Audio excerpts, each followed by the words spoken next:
Graça e a paz do nosso Senhor Jesus Cristo esteja contigo.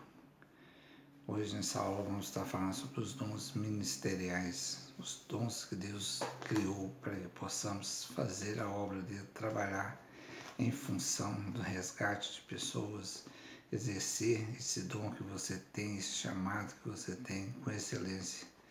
Então eu vou estar falando sobre os dons, vou estar detalhando melhor cada dom, para que você possa realmente saber qual é o seu dom, saber como exercer, e isso é fundamental na nossa vida cristã. Então vamos entender um pouco mais sobre os dons ministeriais.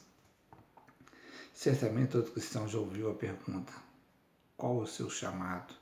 Ou se auto-questionou sobre o assunto.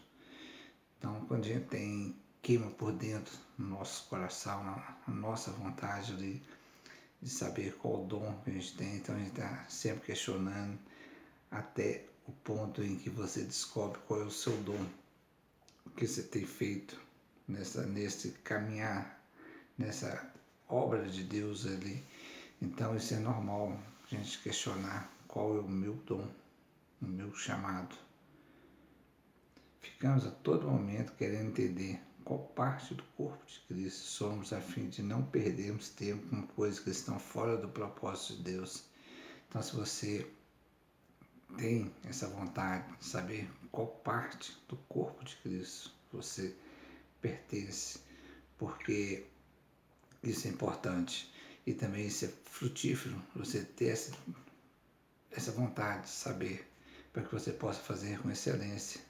Como a própria palavra de Deus nos fala, somos um corpo, cada um com a sua função. Não importa, vamos pegar aqui uma referência quando na igreja, o pastor é o líder, ele está ali ministrando a palavra, mas a pessoa que está fazendo outra função na igreja, no diaconato, na limpeza, na escola dominical, todos têm a mesma função. E se é essa a função que Deus te deu, você está exercendo com excelência, você não tem nenhuma diferença, não há escala, esse melhor ou esse não. Somos o corpo, um dependemos do outro, todos perante Deus todos têm o mesmo nível de qualificação, melhor dizendo assim, né? Então não tem, às vezes nós seres humanos queremos colocar essa diferença entre um e outro, mas perante Deus não, o corpo é o mesmo. Todos nós fazemos parte do corpo de Cristo. Não importa em qual função você está, tenha sempre isso em mente. Às vezes você pode se sentir um pouco inferior ao que você está fazendo, mas se é o dom que Deus te deu, se você está servindo com excelência, perante Deus não tem essa diferença. Isso é corretamente normal, é perfeito. Às vezes você tem esse modo de pensar, mas não se julgue por isso. Todos somos iguais perante a Deus, fazendo a função que Ele nos deu para fazer, o dom que Ele nos deu para servir. Como os dons não têm diferença. Quando a gente lê a Escritura Sagrada, vem primeiro apóstolo, aí vai a sequência. Não é que esse é superior aos demais, é simplesmente um modo de falar, relacionar todos eles. Então são todos iguais perante Deus se fizer conforme a vontade do Pai, exercendo o dom que Ele te deu. Que se hoje você tem essa dúvida, é porque está no caminho correto. Se você tem essa dúvida, qual o meu chamado, qual o meu dom? E certamente seu coração queima o desejo de cumprir a vontade do Pai. Então isso é normal, não preocupe, fique tranquilo quanto a tudo isso.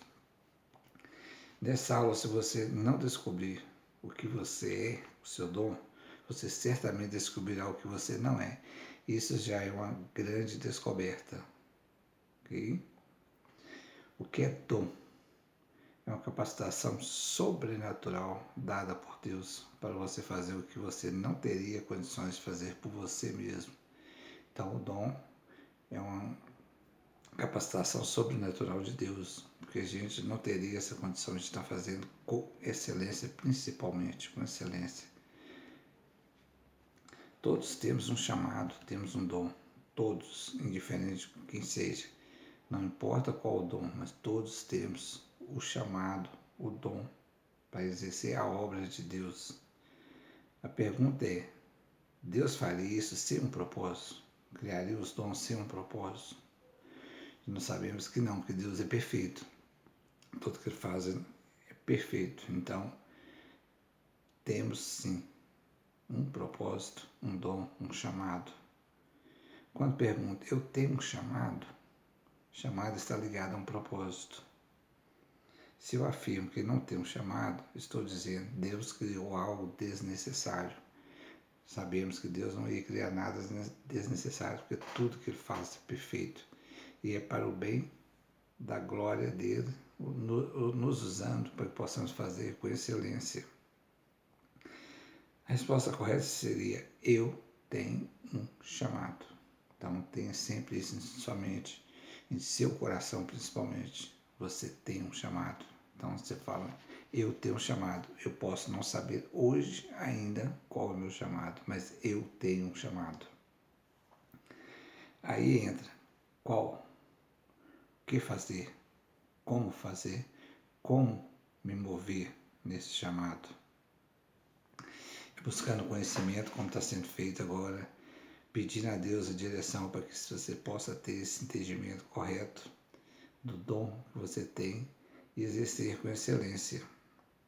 É o que estamos fazendo agora nessa aula, aprendendo um pouco mais do dom, para desenvolver e saber certo o dom que tem, para que a gente não possa estar servindo o outro, não sei se nenhum outro dom, por interesse próprio. Não. Ele vai te mostrar, ao detalhar aqui, você vai ter a noção certa de qual é o seu dom. O modo de conhecer o seu dom é servindo na casa de Deus, na igreja, fazendo as tarefas, aí você vai encaixando um e o outro, ver o que você sente melhor. Então ali vai te ajudar a definir um pouco também do seu dom. Qual o seu dom? Então é trabalhando, servindo na casa de Deus. Esse seminário não é para quem quer ser pastor, porque algumas pessoas pensam que o seminário é somente para o pastor. Não é, não é. Isso eu afirmo com toda certeza. Você verá mais à frente que não é isso. Eu não vou estudar seminário porque não quero ser pastor ou porque já sou pastor. Não é. Já volto a afirmar, não é isso. O seminário não é só para quem quer ser pastor. O seminário tem a intenção a levar e te mostrar com mais profundeza a palavra de Deus, conhecer mais sobre a palavra de Deus. Esse é o seminário. E hoje nessa aula nós estamos focando nos dons espirituais. Então nós vamos aprender sobre os dons espirituais. Estudar no seminário não vai muito além dessas premissas, porque o objetivo é ter mais conhecimento da palavra de Deus, como já falei. Então a gente vai aprofundar cada vez mais na palavra de Deus no seminário. Estudando os dons ministeriais, você ficará mais ferramentado, mais preparado para exercer o seu dom. Então, o seminário, nesse caso, que é os dons ministeriais, nós vamos estar aprofundando mais, conhecendo mais, ficar mais ferramentado para exercer com excelência. Esse é o principal foco dos dons ministeriais. Tanto a obra de Deus, toda ela nós temos que fazer com excelência, porque Deus merece todo cuidado nosso, toda entrega. Então vamos exercer com excelência com Ele. Tem características em você que estão relacionadas com o seu chamado, o seu dom. Então todos nós temos uma característica que nos relaciona ao nosso dom. Eu vou falar um pouco de mim aqui. Eu creio, apesar de não ser consagrado pelo homem na igreja, eu tenho esse lado pastor. Por que digo isso? Porque muitas pessoas já me chamam de pastor, e às vezes eu falo que não sou, não tenho essa consagração, mas continuam me chamando. E por isso eu creio que seja vamos dizer assim, uma consagração de Deus nessa parte. Porque eu digo isso, nós vamos entender melhor o pastoreio mais na frente. A característica principal do pastor é cuidar de ovelhas. Eu preocupo muito com isso. Eu gosto da parte da apologética, que é defender as escrituras sagradas, então eu preocupo com as ovelhas, tirar as seitas, as heresias que têm surgido aí. Então, talvez, como eu disse, sou consagrado por Deus nesse ponto, por isso que as pessoas me chamam de pastor. Mas, como eu sempre aviso, não sou, a pessoa continua, então deixa, isso pode ser a vontade do Pai também sobre isso. Deus tem um propósito, Deus tem uma missão, que são os dons. Então Ele criou eu, você, cada um de nós, na forma específica para o dom. O que quer dizer isso? Deus criou os dons, os 5 dons ali, e nos criou para o dom, e não o dom para nós. Se fosse o dom para nós, Ele teria que ter criado muito mais. Então Ele criou os dons, e depois nos criou para os dons, para exercermos os dons ministeriais, né? Em Efésios 4:11 diz: Ele mesmo deu uns para apóstolos, outros para profeta, outros para evangelista, outros para pastores e mestres. Algumas traduções diz doutores. O que ele está dizendo? Ele deu pessoas para o dom. Foi o que eu já falei aqui. Então, nós somos criados para os dons, e não os dons para nós. Essa é a diferença. E como eu falei antes aqui também, aqui na Escritura Sagrada, consta apóstolo, profeta, evangelista, pastores, mestre. Não é que essa é uma sequência, esse é maior que o outro, esse é primeiro, esse é o segundo. Não é isso que está dizendo. Okay? Não tem isso como uma regra, esse é superior ao outro. Onde nós achamos falando sobre superior é quando a palavra fala que o dom, quando fala do dom de língua, aí vem a interpretação de língua que é superior ao dom de língua. Então, essa é a diferença. Essa é a diferença. Ali fala, mas aqui nos dons não importa a sequência que está aqui. Mas todos são iguais se exercermos com excelência perante ao Senhor. Se você já entendeu que foi criado para um chamado, você precisa entender o seu propósito. Qual o propósito que nós temos de buscar a Deus, entregar na mão dele e fazer a vontade dele, que isso é a melhor coisa para a gente. Nós sabemos disso, devemos ser totalmente entregue a Deus. Esse seminário é justamente para isso. Então eu vou detalhar melhor cada dom. Você irá descobrir e confirmar o seu dom. Então nós vamos detalhar cada um, por as características de cada um para te ajudar a entender melhor. Mas antes eu vou abrir um parênteses para a gente falar sobre os dons espirituais, que são diferentes dos dons ministeriais. Só para ter uma noção, você vê a diferença de que um é para nós exercermos e o outro para a edificação da igreja. Vamos entender um pouco sobre os dons espirituais, apesar de ser um dom. Ser dom tem outra finalidade na obra de Deus. Os dons ministeriais foram criados para nós exercermos. Os dons ministeriais foram criados para nós exercermos. E não conforme os dons espirituais, que o Espírito Santo usa em um momento específico para a glorificação da igreja, do corpo de Cristo. Em 1 Coríntios 12, de 1 a 11, fala dos dons espirituais. Nessa passagem, a palavra de Deus diz que o Espírito Santo faz como Ele quer. Então, todo cristão pode ser usado pelo Espírito Santo, fluindo para que a igreja seja edificada e tocada. Então, todos nós podemos ser usados pelo Espírito Santo, pelos dons espirituais.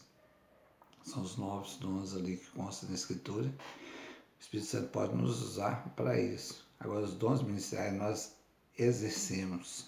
É diferente. Porque os dons espirituais, o Espírito Santo pode pegar uma pessoa para dar uma palavra. Como tem a passagem onde fala de Balaão, que a mula falou com ele. Então, o Espírito Santo pode usar qualquer um para que possa estar falando, edificando, tocando a igreja. Por essa razão, os dons espirituais falam diretamente conosco e através de nós.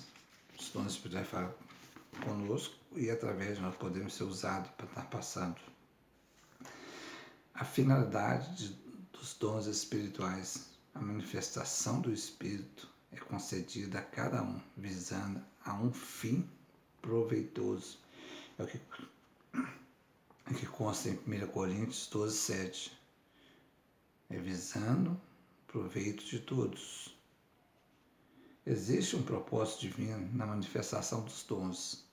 Ele possui, sim, uma finalidade que nada tem a ver em satisfação e vaidade humana. O objetivo dos dons é a edificação da igreja simplesmente. Às vezes a gente vê pessoas se sentindo satisfeitas de estar fazendo isso, vaidade, tendo a vaidade por ser assim, mas não. Os dons espirituais é usado pelo Espírito Santo para edificação da igreja, como eu já falei. Ainda que pareça pessoal, o dom espiritual sempre será endereçado para a coletividade, para toda a igreja. O texto é claro em dizer que os dons são concedidos a cada um, ou seja, a todos, porém individualmente. Não existe nenhum convertido sem nenhum dom. Cada crente tem pelo menos um dom. Não existe um crente que não tenha nenhum dom.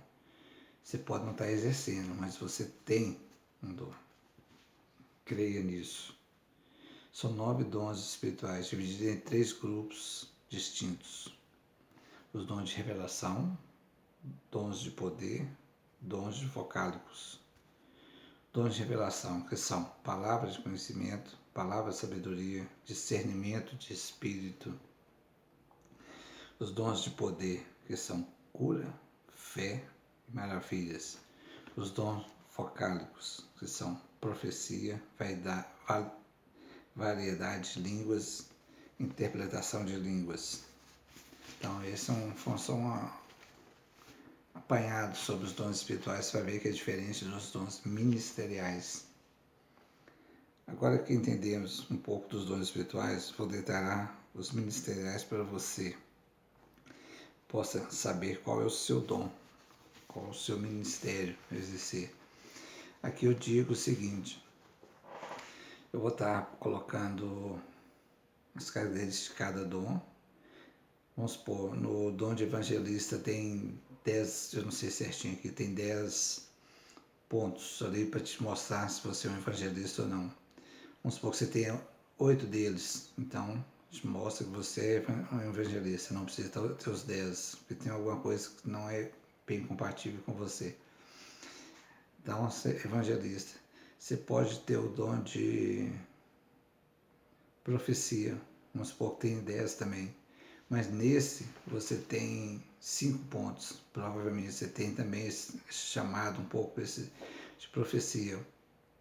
Porque a palavra não diz que temos somente um. Podemos ter todos. Se não fala que é obrigado a ter somente um, então você pode ter todos. Então, você pode ter o de evangelista e de profeta. Ok? Vamos entender ponto a ponto, cada um, para a gente saber certinho qual é o seu dom, ok? Então vamos lá, vamos detalhar cada um deles para a gente poder entender melhor, né, sobre os dons ministeriais. Então vamos lá, vamos para o de apóstolo. Vamos iniciar conforme a Escritura Sagrada coloca o primeiro apóstolo, não, como eu já falei, não que ele seja superior aos demais. Simplesmente foi um modo de a gente falar. Porque não tem como a gente falar os 5 ao mesmo tempo. Tem que ser um por um. Então, não que seja superior. O dom de apóstolo talvez seja o mais incompreendível. Incompreendível. Não conseguimos entender Falo nós no sentido de entender o apóstolo, porque existe apóstolo hoje em dia. Isso é certo pela palavra de Deus, existe o apóstolo hoje em dia. Mas não existe o apóstolo como a era bíblica. Essa é a diferença. Não existe apóstolo da era bíblica, existe o apóstolo hoje em dia, sim. Vamos entender os dois aqui, para que você possa ver que realmente não existe o apóstolo bíblico. O apóstolo de hoje em dia é ir onde ninguém foi, como foi na era bíblica, mas é essa a diferença. Vamos entender aqui. Porque não existe o apóstolo bíblico hoje em dia. Por uma das características de alguns apóstolos bíblicos é escrever a Escritura Sagrada. Hoje ninguém mais escreve. Então, por esse ponto, não existe o apóstolo bíblico. O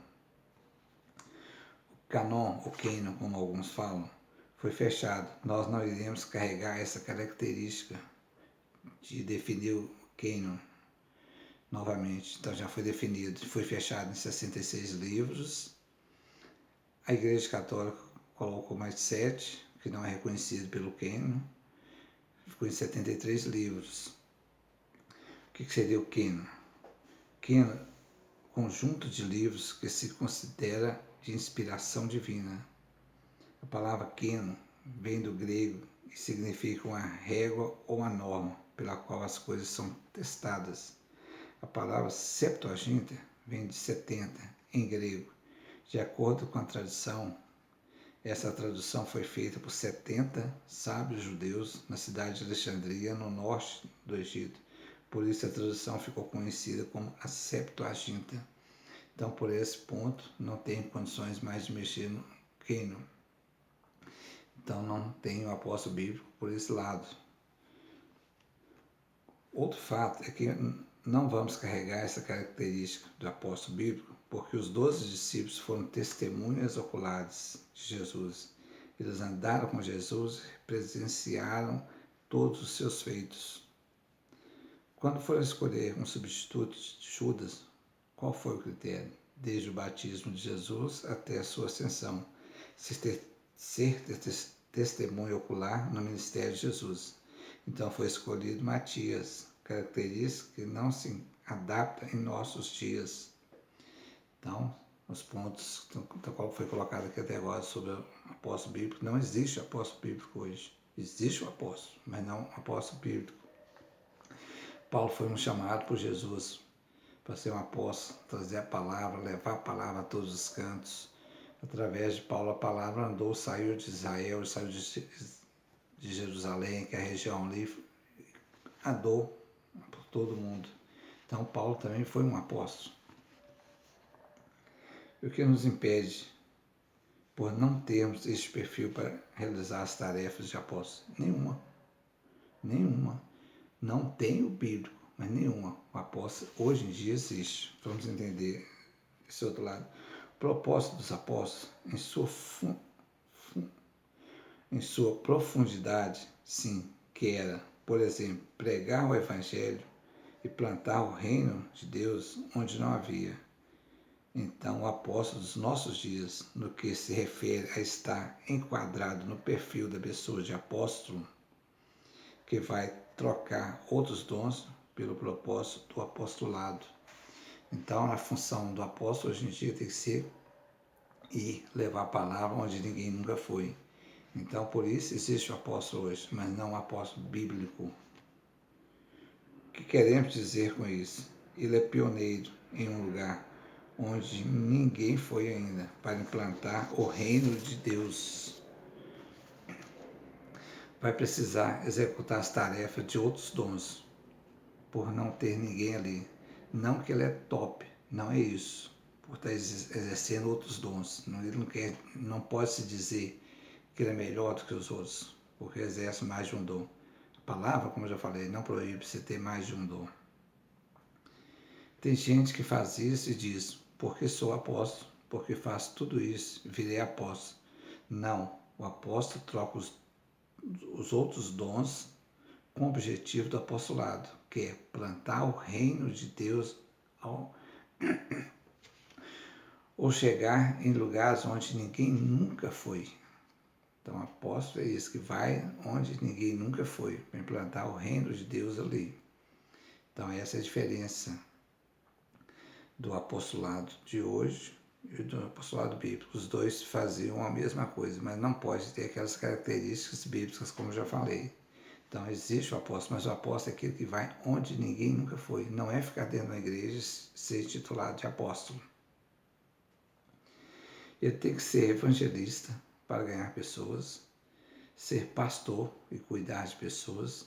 Ele tem que ser mestre também para ensinar a palavra de Deus. Então, o apóstolo, quando ele vai à frente, vai onde ninguém nunca foi, ele tem que ter pelo menos esses 3 pontos, esses 3 dons ali, para que ele possa exercer com excelência o apostolado, o chamado dele. Tem que estabelecer a igreja, formar discípulos, deixar a palavra de Deus conhecida e ir buscar outros lugares onde ninguém nunca foi. Volto a afirmar. O apóstolo não é aquele que fica na igreja, é aquele que vai onde ninguém nunca foi. Ele vai ali exercer o chamado dele, buscar pessoas, montar a igreja ali e caminhar novamente em busca de lugares onde ninguém nunca foi. O verdadeiro apóstolo não pode ficar muito tempo no mesmo lugar, porque pode morrer, porque ele ama desafios de ir onde ninguém foi. Ele ama iniciar coisas. Essa é a característica principal do seu dom de apóstolo. E ama desafios, ir onde ninguém nunca foi. Então esse é o verdadeiro apóstolo. Não é o apóstolo intitulado, é o verdadeiro apóstolo que queima no coração dele. O verdadeiro apóstolo conforme a palavra de Deus é aquele que vai onde ninguém nunca foi. Apóstolo que fica muitos anos no mesmo lugar, ele morre e acaba com o que ele mesmo construiu. O que quer dizer isso? Porque se ele fica muito tempo, a característica forte dele é ir em lugar onde ninguém nunca foi. Se ele fica ali muito tempo, quando fala morre, ele esfria ali. Ele não desenvolve o seu dom de apóstolo. Então ele tem que ir.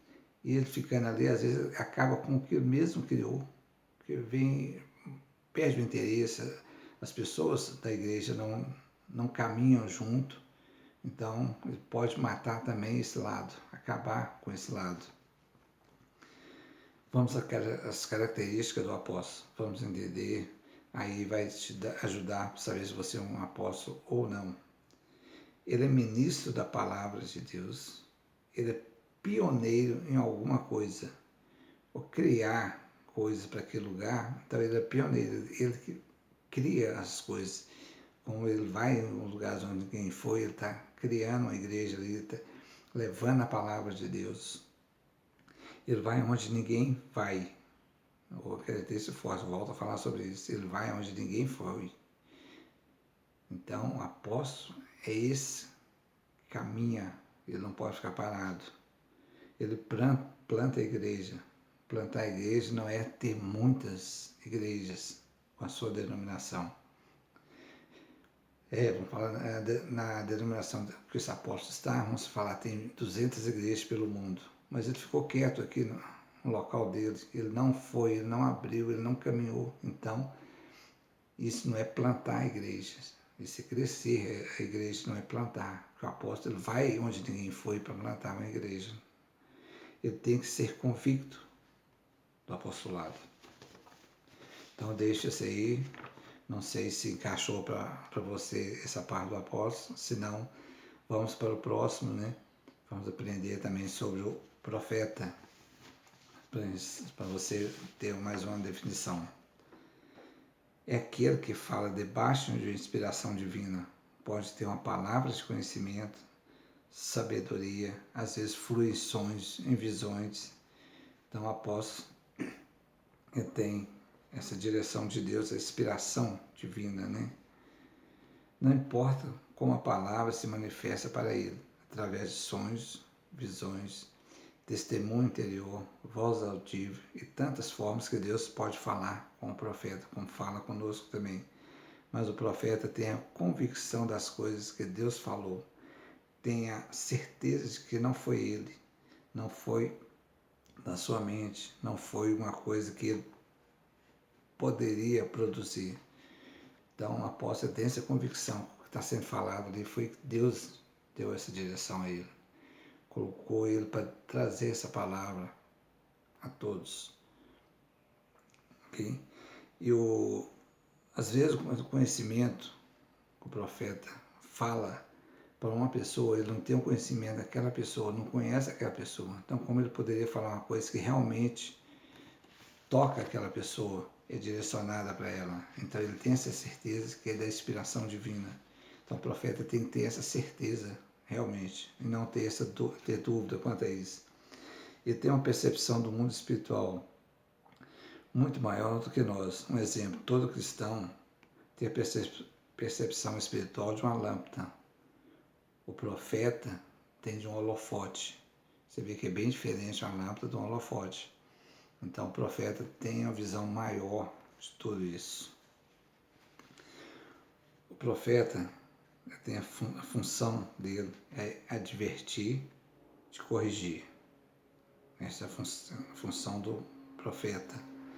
Características do profeta. Vamos entender agora as características do profeta.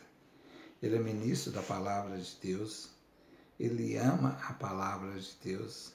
Ele vem para revelar algo. Vem para revelar algo. Para tanto individualmente como para toda a igreja. Ele vê antecipadamente que os outros só verão lá na frente. Ele percebe a condição do lugar. Ele permite que a profecia seja julgada. Abrir um parênteses aqui. Às vezes o profeta, como foi falado, permite ser julgado. Mas hoje em dia, como tem as seitas, tem muitas heresias, e tem pessoas que se dizem profeta e estão nesses lugares. Então, ele não permite ser julgado. Ele é certo, correto. Então, tenha cuidado com isso. Porque o profeta verdadeiro permite ser julgado. Ele tem que ter conhecimento geográfico da região onde ele está ali, conhecer tudo em volta, né? Ele não é aquele que profetiza, mas ele se torna a própria profecia. Ele costuma se isolar para ouvir a voz de Deus. E tem mais 4 pontos aqui, eu vou estar falando.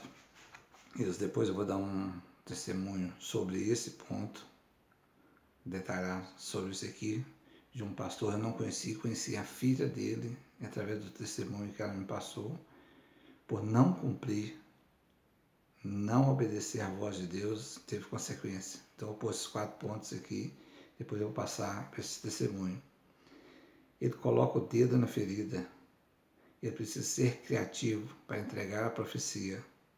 Ele não deve se preocupar com a sua reputação. Ele sofre na pele o que precisa